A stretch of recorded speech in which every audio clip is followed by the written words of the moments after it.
Možná jste si před vstupem do tohoto sálu všimli, že venku stojí velká socha Buddhy.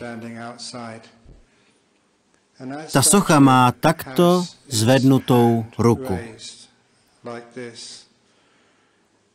A zvednutá ruka s otevřenou dlaní se v buddhistické symbolice nazývá Abhaya mudra a znamená nebojácný přístup. Je to jeden z úžasných symbolů buddhistických soch, protože toto učení, tyto rozpravy a porozumění mají lidem přinést nebojácnou mysl. Naším cílem je stát se bytostí, která může beze strachu kráčet životem. Myslím, že si uvědomujete, že v naší společnosti je spousta strachu. A ten způsobuje mnoho utrpení a spoustu zbytečných životních problémů. Proto je důležité rozumět tomu, co je to strach a proč jsme na něm závislí. My si vlastně strach podněcujeme. A protože jej pobízíme, zveme ho k sobě a žijeme s ním většinu života. To nám poškozuje zdraví, zkracuje život a vytváří spoustu zbytečných neštěstí. Proto dnes budu mluvit o strachu. Co je to, proč jej máme a proč jej pro Boha nejsme schopni pustit k vodě. Můžete si všimnout, že v mnoha společnostech je lidem strach vštěpován od malička rodiči, kteří říkají, že když budeme ponocovat, přijde nějaký zlý člověk a sebere nás. Je to strach z bubáků pod postelí, strachu z oslepnutí, když něco provedeme. Všechny ty hloupé obavy, které v sobě nosíme, dokonce do takové míry, že někdo tvrdí, že když budete meditovat, zlý démon se zmocní vaší mysli. Tak pozor na to. Vzpomínám si, jak jsme před 25 lety, když jsem poprvé přijel do Pertu, měli malé buddhistické centrum v severní čtvrti v Magnolia Street. Možná si to pamatujete. A měli jsme tam sochu Buddhy věnovanou člověkem, který je dnes thajským Sangharájou. Před 26 lety přijel na návštěvu Pertu. Je to moc pěkná Buddhova socha, kterou ostatně nyní můžete vidět v místnosti nalevo. Byla to jediná socha, kterou jsme tehdy měli. A vzpomínám si, jak přišel jakýsi pán. Byl křesťan a byl vedoucím potíračů sekt v západní Austrálii. Přišel zkontrolovat, zdali nejsme sekta, která indoktrinuje lidi a zmocňuje se jejich mysli. My je indoktrinujeme, ale mysli dáváme svobodu. Nezmocňujeme se jí. Vešel dovnitř a uvítala ho naše správcová, moc milá, okouzlující Australanka. Pomyslel si, to nemůže být sekta. Jen do chvíle, než vešel do místnosti a uviděl velkou Buddhovu sochu. S hrůzou vyběhl ven a byl vystrašený z obyčejné Buddhovy sochy. Teď můžete jít do vedlejší místnosti a na tu sochu Buddhy se podívat. Od té doby, co ji znám, se nikdy nepohnula, nikoho nekousla ani nic neprovedla, prostě tam jen sedí. Nechápu, proč se lidé těchto věcí bojí. Vidíte, jak je nám strach vštěpován. Příliš často jsou lidé pod vlivem strachu, ovládáni strachem a nemají žádnou svobodu. Dokonce někdy slyším, jak někdo tvrdí, že když budete meditovat, stane se vám něco zlého. Vyučuji meditaci 25 let od chvíle, co jsem sem přijel, možná tedy 30. Poprvé jsem začal učit meditaci ještě jako učitel ve škole. To už bude téměř 40 let, možná 36 nebo 37, tak nějak. Vlastně jsem učil matiku, takže bych to měl vědět, kolik let to je. Jednou jsem vedl školní shromáždění na střední škole a bylo tam asi 650 dětí. Rozhodl jsem se, že povedu školní shromáždění celý týden a budu učit 650 dětí meditovat. První lekce byla meditace sledováním dechu. Když jsem těm dětem řekl, sedněte si rovně, Děti se rovně posadili. Když jsem jim řekl, zavřete oči, zavřeli oči. Když jsem jim řekl, zapomeňte na minulost i na budoucnost a sledujte přítomný okamžik, všechny děti pozorovaly svůj dech. Po 5 minutách začali spontánně tleskat. Učitelé se mě později ptali, co bych dělal, kdyby jedno dítě přestalo spolupracovat. A mě polil pot. Stačí, aby se jedno dítě začalo hyhňat nebo smát a celé kouzlo by zmizelo. Bylo úžasné, že jsem to zvládl. Jelikož jsem neměl strach, byl jsem schopen něco takového učit a ono to fungovalo. A za celá ta léta, co učím meditaci, se nikdy nic zlého nestalo, pouze dobré věci.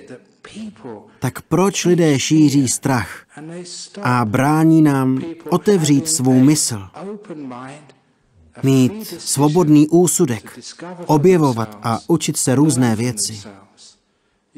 Určitě vidíte, že příliš často je strach zneužíván k ovládání lidí. Takže prosím, bojujme proti těmto strachům. Ale existují také naše vnitřní obavy. Měli bychom jim porozumět a pochopit, proč jsou kontraproduktivní. Zdá se, že pokud se něčeho v životě bojíme, tak to k sobě přitahujeme a pomáháme uskutečnit. Když se bojíte psů, tak půjdou k vám a budou štěkat a honit vás. Dobře víte, že zvířata jsou citlivá. Dokáží vycítit váš strach a podle toho jednají. Pamatuji si, jak jsem jako mnich musel mnoho let žít v thajské džungli. V té džungli bylo mnoho divokých zvířat a spousta z nich by nás považovala za svůj oběd. Ale protože jsem se jich nebál, nikdy mi neublížila. Byli to mý kamarádi. Mohl jsem klidně šlápnout na hada, na velkého, a on mi lezl po zádech. Vzpomínám si, jak jsem jednou v Thajsku během období horka ležel jen ve spodní části roucha s holou hrudí a padaly na mě tarantule. Běhaly mi po prsou a hrozně to lechtalo. Pokud bych měl z těch zvířat strach, byl bych v napětí, ona by se bála a možná by mě i kousla. A byl by malér. Ale protože jsem se nebál, mohl jsem s nimi žít v míru a harmonii. To je jen jeden příklad z mnoha. Když máme strach, způsobuje to psychologickou negativitu, která nám i druhým pak velmi ubližuje. Bylo báječné žít ve společnosti, která strach nepodněcovala a kde strach nebyl zneužíván k ovládání lidí. Kde strach byl nahlížen takový, jaký je. Jako něco, co je chorobou mysli a měl by být umenšován do té míry, až úplně zmizí. Vím, že se někdy říká, že bychom se měli hadů bát. Že bychom se měli bát třeba lesních požárů v Austrálii. Že bychom měli mít strach z dopravy. Ale ne, strach je nesprávné slovo. Měli bychom mít respekt ze síly z kamionu, z hadího jedu nebo z nebezpečí požáru. Respektovat to, ale nikoli se bát, protože strach je další emoce, která způsobuje negativitu v mysli a ta většinou vede ke kompletně, nechci říct, iracionální reakci, spíš nemoudré reakci, nešikovné, která nepřinese efekt, jež bychom potřebovali. Ale proč mají lidé strach? Jsme jim ovlivňováni od útlého věku. Máme strach z potrestání. To je jedna z věcí, kterou byste nikdy neměli mít. Obzvláště v buddhismu. Ať zde uděláte cokoliv, nebudete potrestáni. Nebudete exkomunikováni. I když někdy si popravdě myslím, že byste měli být, ale ne. Z principu to neudělám. Znám klasický příběh ilustrující to, že strach z potrestání není součástí naší agendy. Abych vám ozřejmil, proč to není naše metoda a jak namísto toho řešíme problémy, povím vám příběh o jednom Anagarikovi. To je člověk v bílém, který se připravuje na mnišství v klášteře Bodhiniana v Serpentine. Pokud se chcete stát mnichem, musíte se předtím minimálně 2 roky připravovat. První rok nosíte bílé oblečení a dodržujete 8 slibů. Druhý rok hnědé a držíte 10 slibů a pak, doufejme, po 2 letech můžete být vysvěcen za plnoprávného mnicha. Měli jsme jednoho mladého Australana, který započal svou přípravu jako Anagarika s 8 sliby. Jeden z těchto slibů říká, že nesmíte jíst tuhou stravu popolední do příštího úsvitu. Nesmíte jíst odpoledne ani v noci. Byl jsem tehdy opatem. Jednou odpoledne za mnou tento mladý muž, náš nový Anagarika, přišel a říká: musím se s něčím svěřit, udělal jsem hrozný čin, možná mě vyhodíte z kláštera a nestanu se mnichem. Jednou odpoledne jsem měl hlad a když mě nikdo neviděl, šel jsem do kuchyně a udělal si sendvič. Pro něj to bylo jako hrdelní zločin. Co jsem tedy udělal já? Řekl jsem mu: to nevadí, děkuji, že jsi mi to řekl. Tak možná je více během oběda, nebo si vezmi něco před obědem, abys neměl později odpoledne hlad. Pokud přesto budeš mít hlad, udělej si sladký čaj, ovocný džus nebo čokoládu, abys nemusel jíst odpoledne. Byla to sice chyba, ty si ale přiznal. Nauč se nějakou strategii, aby si neopakoval. V pořádku, můžeš jít. Ten mladý muž se na mě podíval a řekl: omlouvám se, ale to nestačí. Pokud mě nepotrestáte, udělám to znovu. Potřebuji dostat trest. On se dobře znal a věděl, že celý život byl vychováván jen tresty. Řekl, že pokud jej nechám jen tak jít, určitě to někdy udělá zas. Takže jsem musel rychle vymyslet nějaké řešení. Shodou okolností jsem zrovna četl knihu, velmi známou australskou knihu s názvem Osudové pobřeží od Roberta Hughese, která pojednává o raných dějinách Austrálie. Popisuje odsouzence, kteří byli přiváženi do Austrálie a dostávali kruté tresty. Takže jsem se podíval na toho mladého muže s holou hlavou, v bílých šatech a řekl jsem mu: když tedy chceš potrestat, dám ti tradiční australský trest 50 pohlazení kočky, což bylo 50 ran důtkami. Ten mladý muž zbledl. Byl bledší než jeho bílé šaty. Jelikož toho o buddhismu moc nevěděl, myslel si: proboha, Ajahn Brahm mě chce zmrskat, chce mě bičovat. Ale pak jsem mu vysvětlil, co znamená 50 pohlazení kočky v buddhistickém klášteře. Máme v klášteře 3 kočky. Vyber si kteroukoliv chceš a 50krát ji pohlaď. Hodná kočka, malá kočka, 3, 4. Nauč se trochu soucitu a laskavosti, protože to je jediná věc, která překoná tvou potřebu cítit trest a bolest.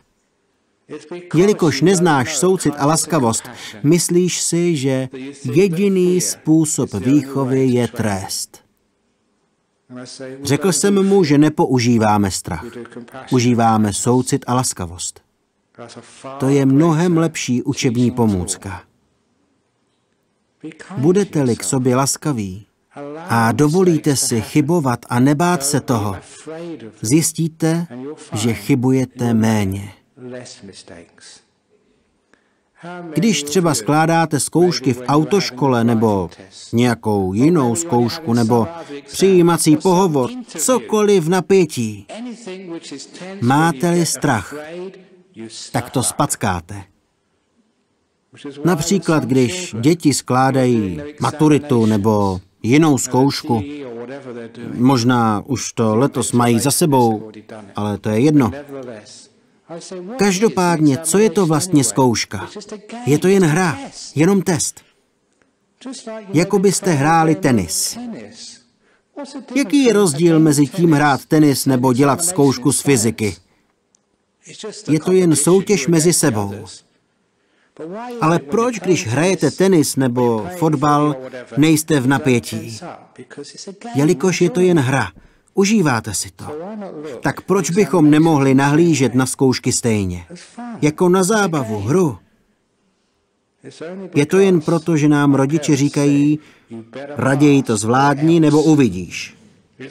Jelikož tyto věci v životě děláme ve strachu, nedosahujeme svých možností. Když se bojíme, nejsme schopni dosáhnout svého potenciálu. Jsme křečovití a nedosáhneme toho, čeho bychom mohli. Takže za prvé, berte to jako hru, jako zábavu. Za druhé, podívejte se na důsledky a buďte moudří. Pokud je to zkouška, máte jen dvě možnosti, složit nebo propadnout. Když ji složíte, skvělé. Rodiče vás budou chválit, jak jste úžasní, kamarádi budou gratulovat. Fajn. Ale když propadnete? Fajn. Aspoň už nebudete muset chodit na další zkoušky. Pokud zkoušku složíte, budete muset za rok dělat další. Většinu života děláme zkoušky až do chvíle, než z nějaké propadneme a pak konečně toho můžeme nechat a mít pohodu. Dělám si trochu legraci, ale pamatujte si, že je to jedno. Celá ta představa úspěchu a selhání. No a co? Pokud zkoušku zvládnu, fajn. Pokud mě vyhodí, tak stále mohu žít klidný a spokojený život. Kolik z vás někdy vyletělo od zkoušek? Možná jste si v tu chvíli mysleli, že je to konec světa, ale ve skutečnosti žijete velmi šťastný a skvělý život. Kolikrát jste si dělali hloupé starosti kvůli přijímacímu pohovoru, když jste nedostali práci a později jste byli moc rádi, že to nevyšlo. Kolikrát jsem já měl trému, když jsem na večírku uviděl pěknou holku a šel za ní. A protože jsem se bál, nikdy jsem ji nedostal. Ačkoliv měl jsem spíš velké štěstí, protože jinak bych se nestal mnichem. Vždycky máme spoustu strachu. Ale proč? Někdy bývá strach kontraproduktivní. A proto dnes, jsem-li v obtížné situaci, podívám se na alternativy, na možnosti. 2, 3 nebo 4 věci, které mohou nastat. A uvědomím si, že ať to dopadne jakkoliv, nemá cenu se bát. Ať se stane cokoliv, vždycky si poradím. Létám po celém světě a myslím, že jste mě už slyšeli, jak říkám, že se létání nebojím. Pamatujte si, že pokud na palubě vašeho letu bude terorista a letadlo vybuchne v 10 kilometrech, tak tu jsou 3 výhody úmrtí v 10 kilometrech. Za prvé, okamžitá kremace. Takže se nebudete muset otravovat se zařizováním pohřbu a sháněním pohřební služby. Vyřeší se to všechno na místě a velmi efektivně. Za druhé, kremace, pohřeb a všechno to kolem stojí hodně peněz.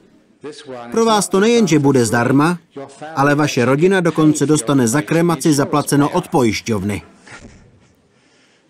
Takže vy a vaše rodina na vaší smrti vlastně ještě vyděláte, což je velmi dobré. A to nejdůležitější za třetí. Pokud zemřete v 10 kilometrech, budete tak blízko k nebi, že už bude velmi snadné se tam dostat. Takže já se smrti v 10 kilometrech nebojím. Jednou, když jsem se vracel domů z Japonska, mi hostitel na cestu přibalil nějaké dárky.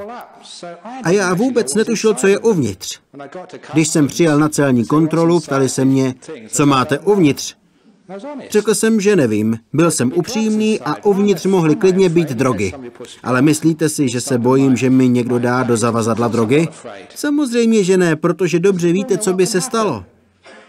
Šel bych do vězení a tam bych měl 3 jídla denně na místo 1,5 jako v klášteře. Nemusel bych tam dělat žádnou těžkou práci, jenom bych tam seděl. Mohl bych sledovat televizi, což v klášteře nemohu. Tak bojím se toho? Ne, jsem s tím. Jak říká George Bush.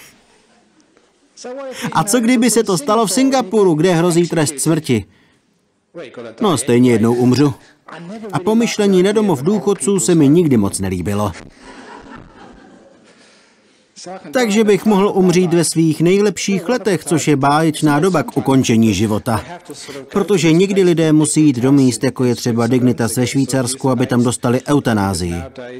Protože v Austrálii to dnes nejde. Kdysi to šlo v severním teritoriu. Ale takhle bych to měl zadarmo, takže stejně jednou umřeme. Tak proč se všichni tak bojí?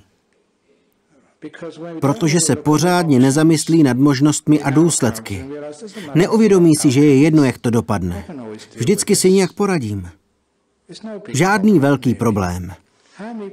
Kolik lidí má strach z takzvané ekonomické krize? To není žádná ekonomická krize. Děje se to pořád.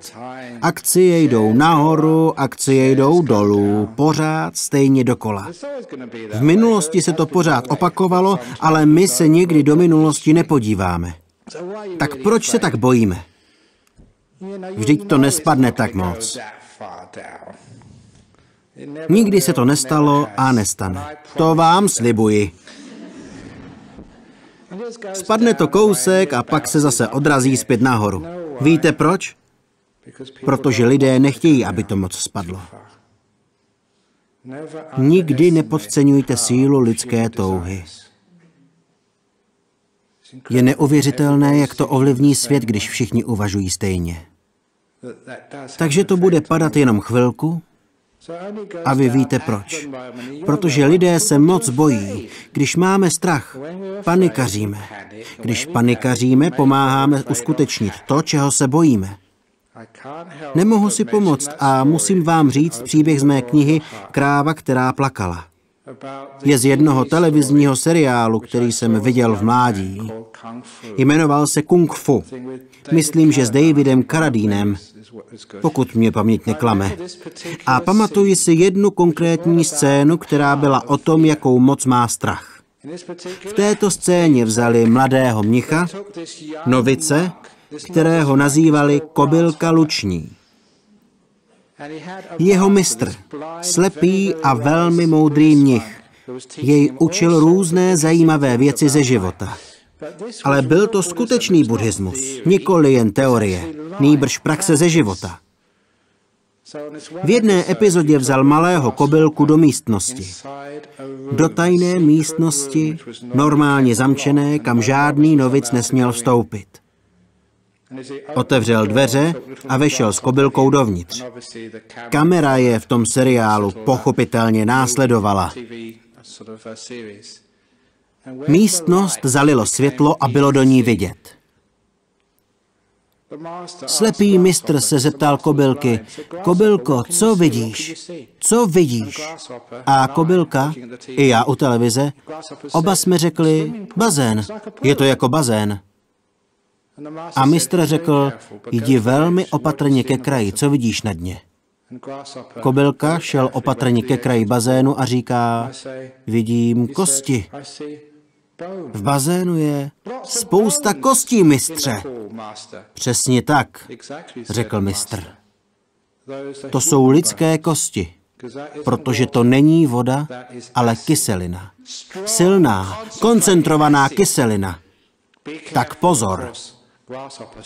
Kobylka pochopitelně ustoupil zpět, protože tohle bylo nebezpečné. Co ještě vidíš? Zeptal se mistr. Vidím prkno, řekl kobylka, natažené z jedné strany bazénu na druhou. Přesně tak, řekl mistr. To bude tvůj test. Protože všichni novicové musí tímto testem projít. Musíš přejít po prkně na druhou stranu bazénu nad silnou kyselinou. A nerad bych, abys spadl dovnitř a přidal své kosti ke kostem ostatních mladých noviců, co tam spadly. Malý kobylka vypadal vyplašeně. A musím se přiznat, že i já jsem se při sledování televize bál. Ale pojď ven, řekl mu mistr. Venku uprostřed klášterního dvora bylo druhé prkno, úplně stejně dlouhé a široké, položené na 2 cihlách. Trénuj, řekl mistr kobylkovi. Máš na to 7 dní. Nic jiného nemusíš dělat, jen trénovat chůzi po prkně. Protože za 7 dní budeš muset přejít bazén s kyselinou. Silnou, koncentrovanou žíravinou, co rozežírá novice. A tak on 7 dní trénoval. Úplně bez problémů udržel rovnováhu už po půl dni. Ale po 7 dnech nadešel den pravdy a mistr vzal kobylku opět do té místnosti. Přikázal kobylkovi, stoupni si na kraj prkna. A bylo vidět, jak se novicovi nohy začaly třást strachem. Protože teď to nebylo prkno nad betonem na dvoře kláštera. Pod ním byla kyselina a stačilo jediné uklouznutí, jediná chybička a spadl by dovnitř a zemřel strašnou smrtí. Běž, zvolal mistr. Kobylka se otočil a v jeho tváři bylo možné číst. Ne, prosím, mistře, nenuďte mě jít. Jdi, řekl mistr. Tak kobylka vykročil nejistým krokem, ale jak se blížil ke středu bazénu, jeho krok byl stále nejistější a nohy vypovídaly službu. Bylo vidět, jak se třese. Pak zakolísal a pak zakymácel a vypadalo to, že už spadne. Když v tom přišla reklama. Nesnášel jsem tyhle reklamy. Musel jsem sledovat hloupou reklamu na prací prášek a zubní pastu, než se příběh vrátil a mohl jsem se dozvědět, co se kobylkovi stalo. A tak po nekonečném čekání, až skončily hloupé reklamy, jsme byli zpět v hrůzostrašné místnosti. Ale jako obvykle asi 3 až 4 vteřiny nazpět od minula. Sledoval jsem kobylku. Ještě se nekymácel, zatím jen kolísal. Ale jak se blížil ke středu bazénu, kymácel se čím dál víc a vypadalo to, že tam spadne. A víte, co se stalo? Spadl tam! Spadl do kyseliny! A víte, co udělal ten laskavý mistr? Smál se. Tomu, jak se kobylka plácá. A smál se čím dál víc. Kobylka pochopil, že nebyl popálen. Mistr mu řekl, kobylko, už si to pochopil, je to jen voda. Nebyla to kyselina, jen obyčejná voda. A kosti? Naházeli jsme je tam sami pro zvláštní efekt, abys měl strach. Proč jsi tam spadl, kobylko? Strach tě shodil. Spadl jsi ze strachu. Jen ze strachu. Zapamatoval jsem si z toho vynikající lekci, že náš strach způsobí, že uděláme to, čeho se bojíme. My sami si to způsobíme. Strach nás shodí. Často právě ze strachu proděláme peníze na burze. Strach nám vyvolá rakovinu. Doktoři mi řekli a ukázali zprávy, že někdy lidé mají rakovinu řadu let a je celkem benigní. Ale jakmile rakovinu diagnostikují, rozjede se to. Proč? Ze strachu.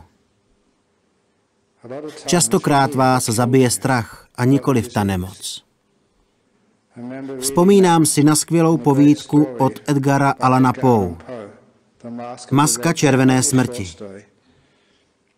Je to krátká povídka. Pamatuji si, že to byl příběh o morové epidemii ve středověké Evropě, která zdecimovala 20, 30 nebo 40% populace měst. V té hře je jedna scéna. Jsou tam démoni, ďáblové, kteří tu nemoc prý šířili. Potkají se na mítině v lese a jeden se ptá druhého, byl jsi v Paříži, kolik lidí jsi zabil? 1000. Ty jsi byl v Londýně, kolik lidí jsi zabil? 2000. Ty jsi byl ve Frankfurtu, kolik lidí jsi zabil? Jen 50. Ale strach zabil 20 000. Vzpomínám si na tu větu. Jak pravdivá. Strach zabije více lidí než sami nemoci. Takže víme, že strach je nebezpečný a působí nám spoustu problémů. Přesto děláme ze strachu různá, obvykle špatná rozhodnutí. Proč to děláme? Není to pouze tím, že jsme ovlivnění. Pokud chceme, můžeme totiž vlivům odolat. Jako mnich vím z meditací jednu věc, totiž, že se bojíme rádi. Máme ze strachu potěšení. Bát se nás jednoduše baví. Znáte to sami. Chodíme do zábavních parků na smrtící pády, na horskou dráhu, kde se řítíme dolů do bezprostřední zkázy a na poslední chvíli se to zastaví. Lidé skáčou bungee jumping. Chodí v Číně do restaurací, kde jedí jakási žabí jatýrka a pokud nejsou správně uvařená, jsou smrtelně jedovatá. A pokaždé někdo umře, ale lidi to zbožňují. Zaplatí hromadu peněz, aby se vylekali k smrti a někdy fakt i umřou. Chodíme do kina na filmy, které nás vmáčknou do sedadel, kde nás režiséři typu Stevena Spielberga svými speciálními efekty vyděsí k smrti. Proč to lidi baví? Jsme na strachu závislí. Ale proč? Protože si neumíme vážit klidu. Nudíme se, když vše dobře funguje. A myslíme si, že trocha nějaké krize nám vyvolá pocit, že za něco stojím, že něco jsem, že něco dělám. Často to bývá neklid lidstva, jenž způsobuje strach a obavy a lidstvo ničí. Máme prostě strach být spokojení, v klidu a šťastní.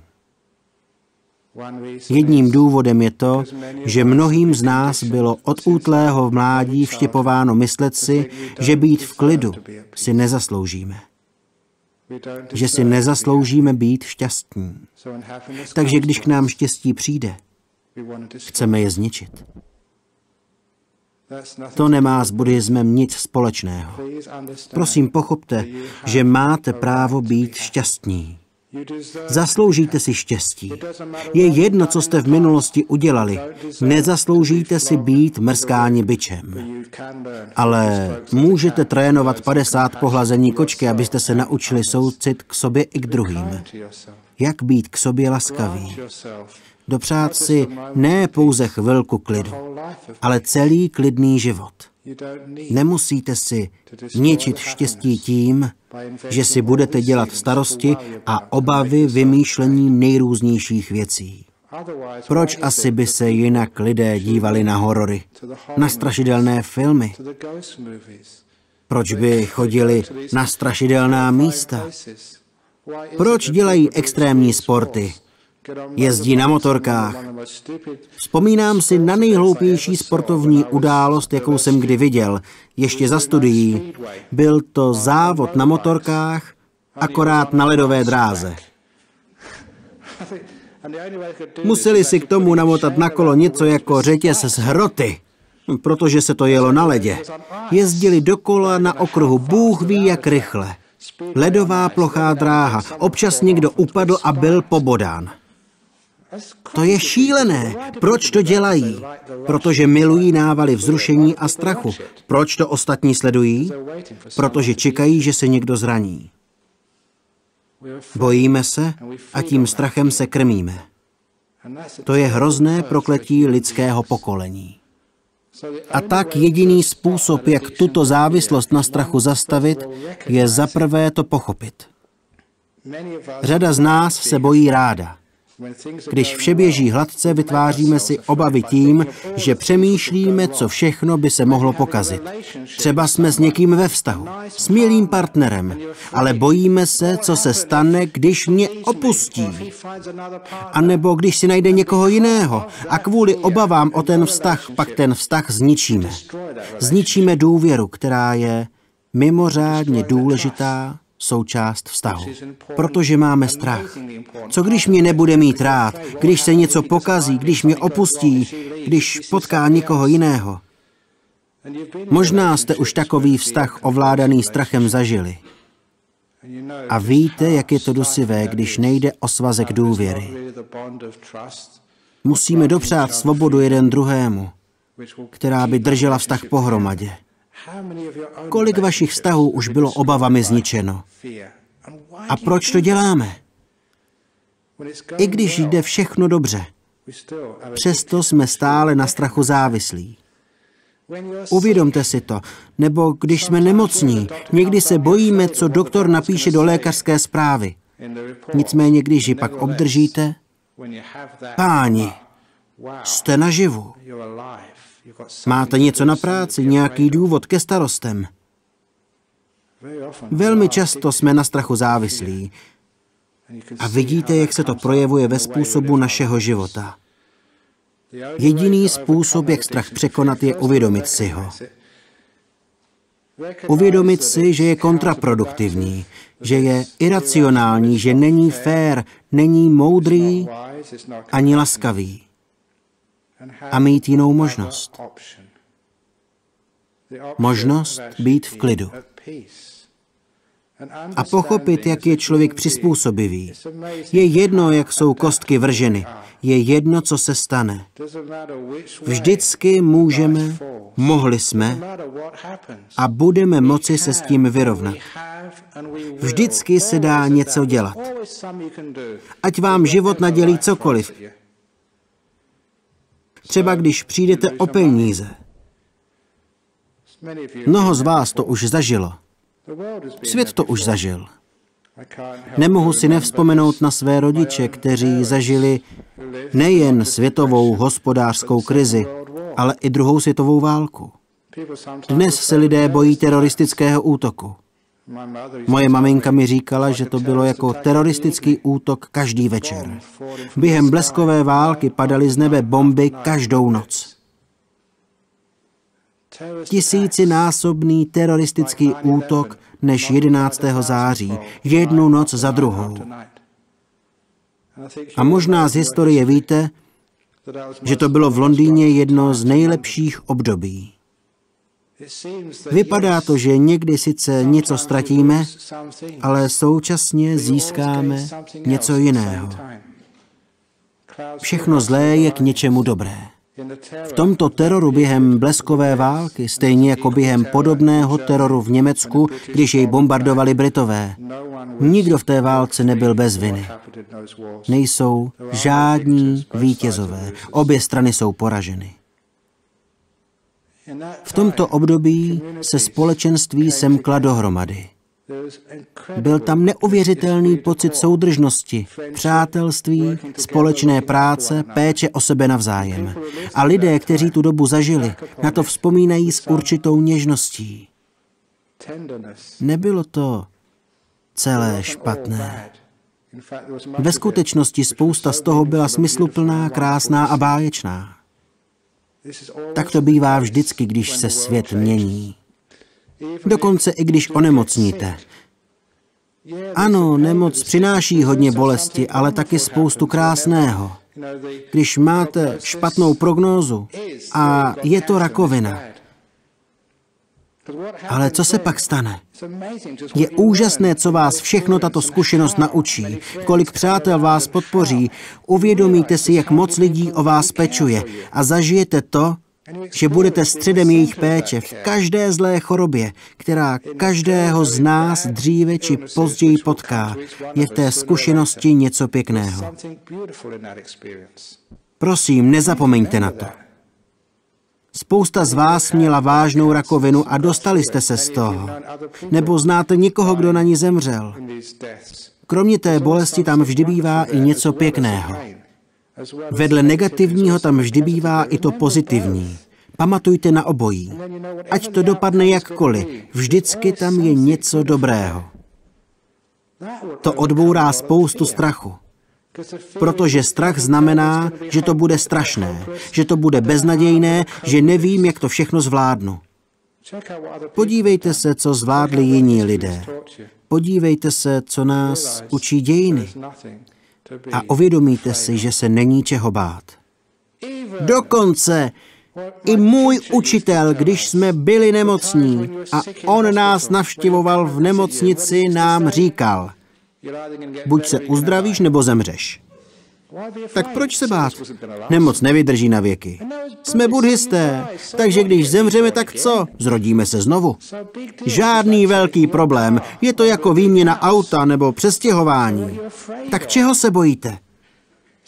Někdy je to kvůli naší kultuře. Považujeme věci jako ztrátu peněz, nemoc nebo smrt za něco negativního, čeho se máme hrozně bát. A strach pak roste.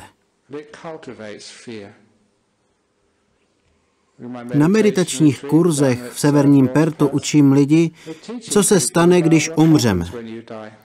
Jsou lidé, kteří zažili takzvaný stav blízký smrti. Třeba při infarktu nebo nehodě. Vznášeli se mimo své tělo. A všichni, kdo tyto stavy zažili, je pak popisovali jako nejkrásnější, nejklidnější a nejúžasnější okamžiky svého života. Vzpomínám si na paní, která řekla, že to bylo úžasné blaho a nádhera být mimo své tělo. Byla v nemocnici s těžkou chorobou, její manžel spěchal do nemocnice, aby ji ještě před smrtí viděl. Ona už ale zemřela a bylo jí dobře, ale pak se vrátila, protože byla zvědavá, co má manžel za lubem. Myslím to v dobrém. Nemyslím to jako, že se bavil, ale jestli má o ní strach a jestli přijde, a to ji vrátilo zpět. Později řekla, že to byl nejkrásnější zážitek jejího života. Já jí řekl, že nejspíš proto, že stejně jako jiní, kteří to zažili, nemá strach ze smrti. Souhlasila, že se smrti nebojí. Proč by se bála, když ví, že to bude pěkné? Bojíte se smrti? Budete se bát, pokud nepochopíte, co to je. Pokud je vám strach ze spousty věcí společností vštěpován a pokud se bojíte rádi. Takže jsme-li moudří, pak chápeme, co přijde. A chápeme, že většina obav je naše závislost, jelikož se bojíme být v klidu. Chceme se něčeho obávat. O něco se starat. A když pochopíte, že strach taky věci zhoršuje a ve skutečnosti vás schodí do toho bazénu, pak možná budete schopni strach opustit. Zjistíte, že nemusíte. Ať se stane cokoliv. Akciové trhy, války, ekonomika, vaše vztahy. Ať se stane cokoliv. Vždycky se dá něco dělat. Takový je život. Už jste to zažili. Něco strašného se přihodilo, ale vzpamatovali jste se z toho. Začali jste odznova. Zvládnete to. Když to pochopíte, jak by vás pak mohl strach ovládnout? Říkám vám, že přežijete všechno. Přežijete dokonce svou smrt a znovu se zrodíte. Poradíte si i s nejtemnějšími, nejstrašnějšími věcmi na světě. Zvládnete to. Zvládli jste to.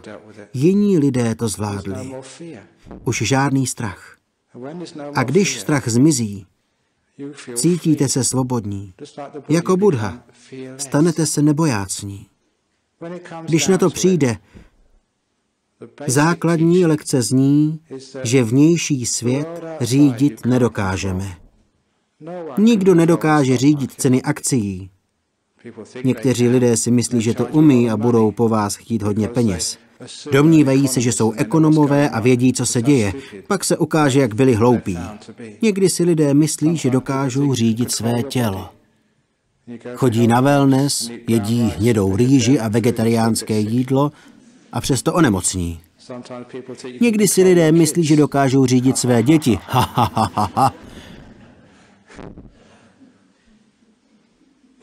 Svět nejde řídit. Dokonce na mém meditačním kurzu, který jsem 7 dní vedl, nedokážete ani řídit svou vlastní mysl, že? Uvědomíte si, že to nejde. Když nedokážete ovládnout mysl, co můžete dělat? Můžete ovládat svůj postoj k těmto věcem. Život ovládnout nelze. Lze ovládnout způsob, jak se na něj díváte. Nelze ovládnout akcie, můžete ovládnout svou reakci na jejich vývoj. Nemůžete dokonce řídit ani tělesné zdraví, ale určitě můžete ovládat to, jak na zdraví a nemoci nazírat. Buddha mluvil o postoji k těmto věcem. Takže nevkládejme strach do prostoru mezi sebou a světem. Ani hněv, ani nápad to vše řídit. Místo toho do prostoru mezi sebou a světem, mezi sebou a partnerem, mezi sebou a akciovým trhem, sebou a svým tělem, sebou a svou myslí.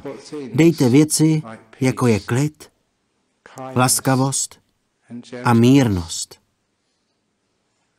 Učil jsem účastníky kurzu, že někdy dokonce nedokážeme sledovat ani vlastní dech. Někdy jsme příliš unavení. Někdy prostě nejsme schopni dělat meditaci milující laskavosti. Ale jednu věc, vlastně 3 věci, můžeme dělat vždycky. Můžeme s tím být v míru. Můžeme být laskaví k tomu, co zažíváme.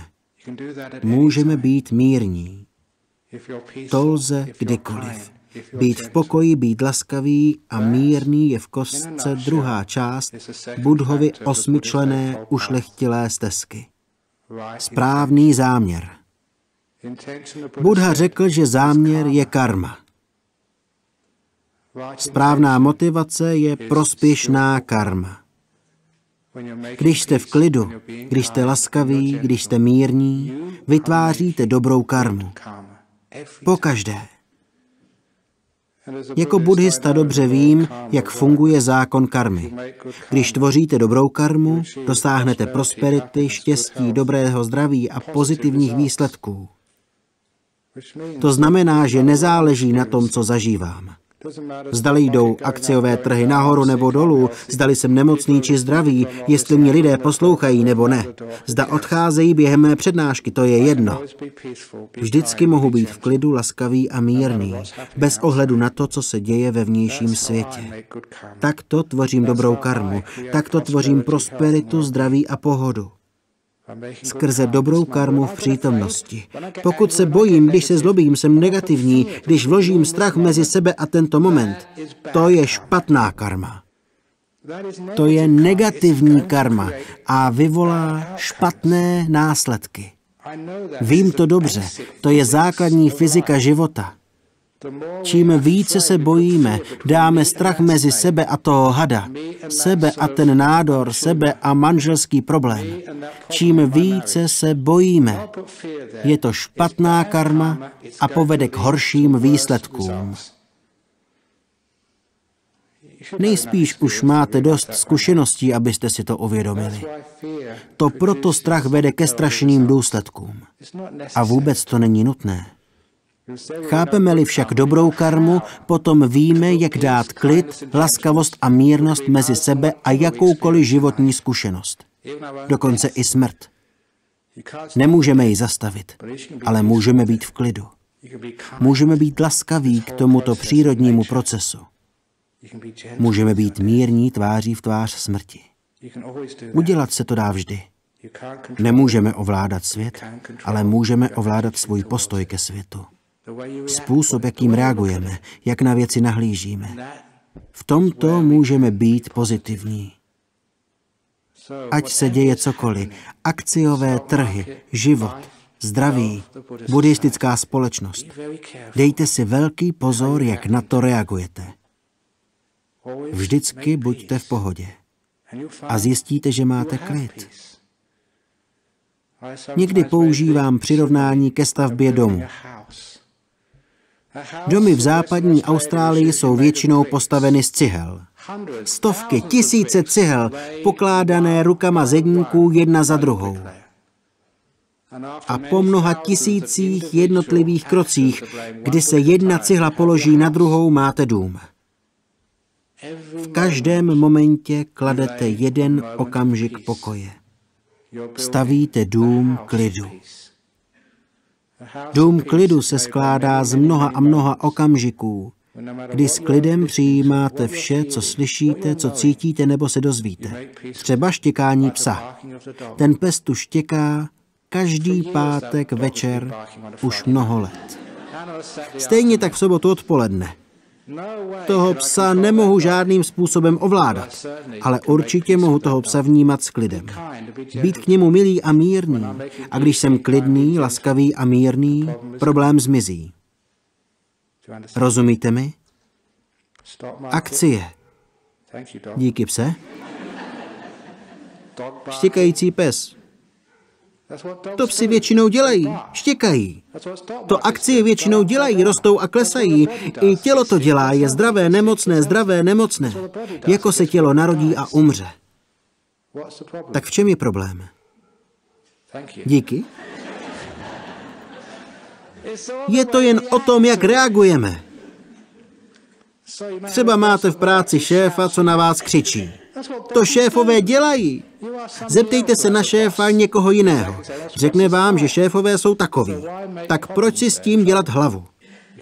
Vždycky můžete být laskaví. Vždy můžete být mírní, vždy můžete být v klidu. Takto zůstanete svobodní. Když se budete zlobit, bát nebo mít velký strach, svou svobodu ztratíte.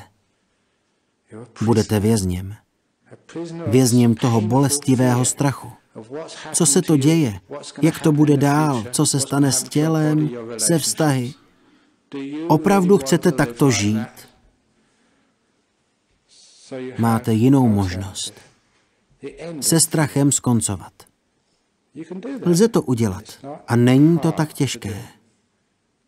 Pěstujte tento správný záměr. Až budete meditovat, tak jej pěstujte opravdu pořádně. Ať se děje cokoliv. Budu laskavý, v klidu a mírný. Pak zjistíte, že se strach neobjeví. Můžete přijít o své tělo, můžete přijít o majetek. Nikdo vám ale nemůže vzít váš klid, vaši laskavost, vaši mírnost. To je vaše skutečné bohatství. K čemu bez tak máte peníze? Abyste si užili na světě trochu pohodlí, trochu klidu. Můžete to mít tak, jak tak. Stejně jako já. Mnich, co nemá akcie. Mnich, který nemá kreditku. Mnich, co nemá účet v bance. Mnich, který vždy, když žádá o prodloužení zdravotní průkazky jako nízkopříjmový, tak do všech kolonek píše: váš týdenní příjem 0. Vaše příjmy z pronájmu 0. Vaše příjmy z kapitálu 0. Vaše příjmy z jiných zdrojů 0. Součet vašich ročních příjmů 0. Zbožňuju předložit takový formulář. Když jsem to udělal poprvé, poslali mi dopis, abych vysvětlil, z čeho žiju. Napsal jsem jim, žiju skvěle, v klidu a jsem tlustý. Takže když to zvládnu já, čeho se bojíte? Jakmile to pochopíte, uvědomíte si, že v životě se není čeho obávat. Buddhismus je cesta beze strachu. To je náš cíl. To je to, co nabízíme. Umět žít úplně beze strachu. Není to pozitivní hloupost. Protože lidé někdy nemají žádný strach, protože jsou hloupí. Musím vám říct jednu historku. I když trochu přetahuju. Před mnoha lety v Thajsku, když jsem tam byl už asi 5 let mnichem, všechny autobusy na severozápadě byly moc staré. Používali je tam, dokud se nerozpadly. Byly velmi staré. Jednou se stalo, že autobus začal hořet. Nebyl totiž dobře servisován. Cestující v něm uhořeli. Nevím proč, ale dělo se to opakovaně, jeden autobus za druhým. Spousta z nich najednou splála. Znám jednoho mnicha z mého kláštera, který byl v jednom z těch autobusů a podařilo se mu dostat ven. Jeho miska a roucho v tom ohni schořelo a on dostal z dopravního podniku odškodnění. Bylo to opravdu nebezpečné. Jednou jsem jel takovým autobusem. Mnicha vždycky posadili na přední sedadla. Víte proč? Abychom zabránili čelní srážce, protože máme dobrou karmu a prý ochráníme všechny lidi za sebou. Ale vzadu začalo hořet. Lidé začali křičet: hoří, hoří! Řidič dupnul na brzdy, až jsem málem vyletěl čelním sklem. Ale udržel jsem se. Dupnul tedy na brzdy a sám z okna vypadl. Všichni cestující se valili ze dveří. Byl tam se mnou ještě jeden mnich. Mniši by neměli mít žádný kontakt s ženami a jeptišky by neměli mít kontakt s muži. V autobuse byly ženy, ale mnichovi to nevadilo. Prodral se ven. Za to já jsem byl spořádaný mnich a nechal všechny nejdříve vystoupit. Jsem vychován jako anglický gentleman. Ale to hlavní, proč jsem nevystoupil, bylo to, že jsem neuměl moc thajsky. Divil jsem se, co je to za povyk. Nerozuměl jsem slovu hoří, nečetl jsem noviny, takže jsem nevěděl, že spousta lidí předtím uhořela. Takže jsem jen klidně seděl. Vlastně jsem tam nebyl poslední, ale předposlední. Vzadu se loudal nějaký pán, který viděl, že tam je jen trochu kouře. Všichni kromě mě a toho pána byli venku a ten pán volal, že to je jen cigareta. Nebyl to požár, jen kouř z cigarety. Když to lidé uslyšeli, uhasili cigaretu a nastupovali zpět.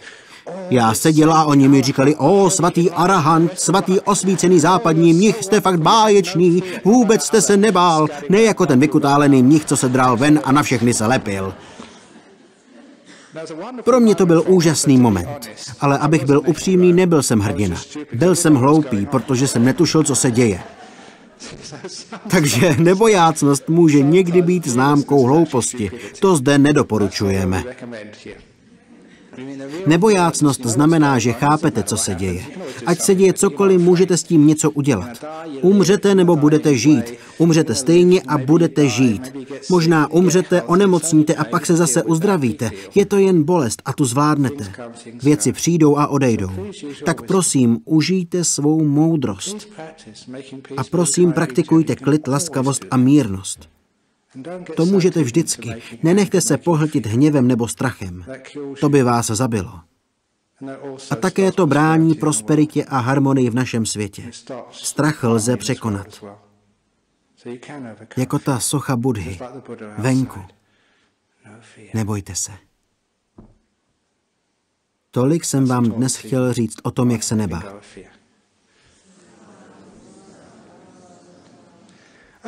Tak prosím, má někdo nějaký komentář nebo dotaz k tomu, o čem jsem mluvil?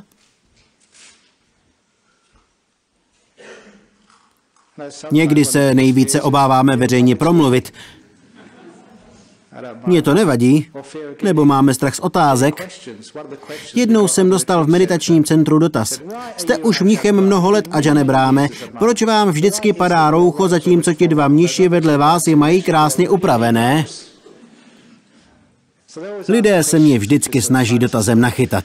Řekl jsem prostě: víte, když jste mnichem mnoho let, naučíte se všechno pustit a mít to volné. Jen se tak bavím. A vidíte, když se jen tak bavím, nemám z ničeho strach. Udržujte si smysl pro humor a ničeho se nebudete bát. Nějaké další dotazy na mě? Víte co? Jedna z nejděsivějších věcí není jen veřejný projev, ale živé interview v televizi. To je nejhrůznější věc, protože uděláte-li jedinou chybu. Třeba se dloubete v nose, nahraje se to a odvysílají to všechny stanice. Existuje pořad nazvaný Pitomci, nebo tak nějak, nebo Velké chyby. Tak si představte, že jste v televizi a všichni vaši známí a celý svět vás sleduje. Každopádně tedy, i když jste v televizi, tak se prostě bavte. Ano?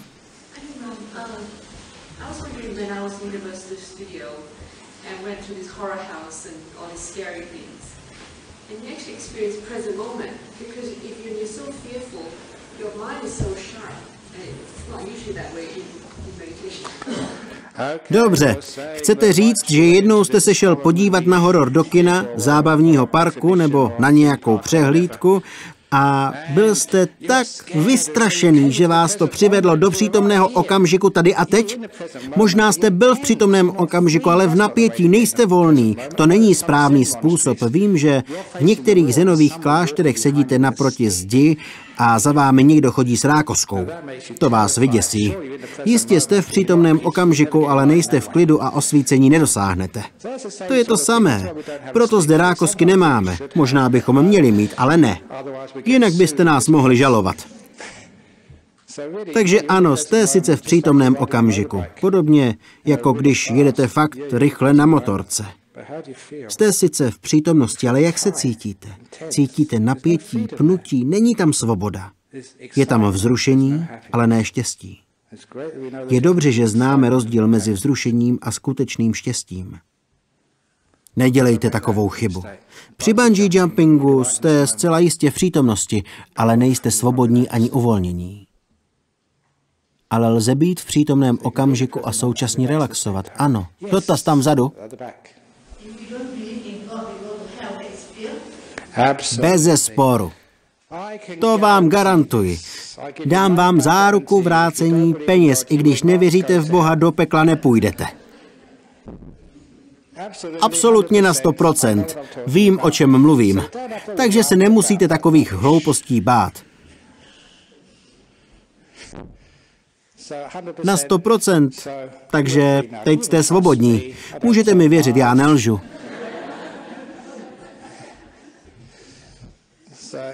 Ale opět, řeknu to, ale někdo si pomyslí, pro každý případ.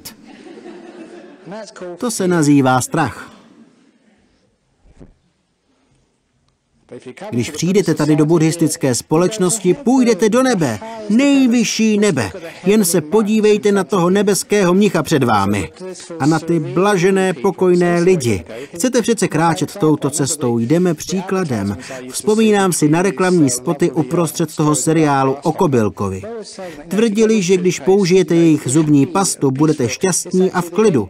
To je ten konečný produkt, který chcete vidět, než si tu věc koupíte. Zde ten konečný produkt máte, spoustu štěstí, klidu a svobody. Stručně řečeno, to, co lidi říkají, jsou samé nesmysly. Proč to asi říkají? Co pak my to tady v našem buddhistickém centru tvrdíme? Že když nepřijdete do kláštera, půjdete do pekla? Když nebudete meditovat, spálí vás věčný oheň? Netvrdíme to, protože nepotřebujeme využívat strach. Popravdě celá ta idea zneužívání strachu je skutečně neetická. Místo toho jsme pozitivní. Když necháte věci plavat, budete spokojení. Znáte to sami z vlastní zkušenosti. Je to zřejmé, můžete si to vyzkoušet, nemusíte se bát. Není to nádherné? Máme zde cestu, kterou můžete v životě sami objevit. Můžete poznat štěstí, poznat klid, poznat ten pocit božské bytosti. Spousta meditujících překypuje blahem tady v Pertu. Už jste slyšeli, jak říkám, že je blaho lepší než sex. Pár lidí to zažilo. U nás v Pertu. Blaho lepší než sex. Chci ještě. Tak tohle můžete zažít na meditačním kurzu. Nemusíte jen věřit. Toto není negativita, jako když vám hrozí, že půjdete do pekla. Co to s vámi dělá? Dá vám to blaženost? Nabudí vás to? Byli byste fakt divní, kdyby ano. Tam vzadu je dotaz.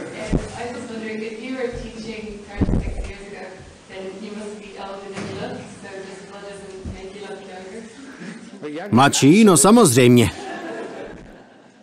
Protože když máte starosti, máte pak na čele spoustu vrásek. Proto je úžasné, že když nemáte obavy a starosti, vaše obličejové svaly vydrží déle. Podívejte na mé roucho. Kdybych je škubal, tahal a mačkal, dlouho by nevydrželo. Když je nechám pěkně volné, vydrží mi pár let. Takže když necháte obličej pěkně uvolněný, vydrží vám dlouho. Tak vidíte, to je tajemství mládí. Nemusíte chodit do salonu krásy. Zapomeňte na botox, meditace a dhama jsou mnohem levnější. Netuším, kolik dnes botox stojí. Aha, vy víte kolik. To znamená, že na ty hlouposti chodíte. Nepotřebujete botox.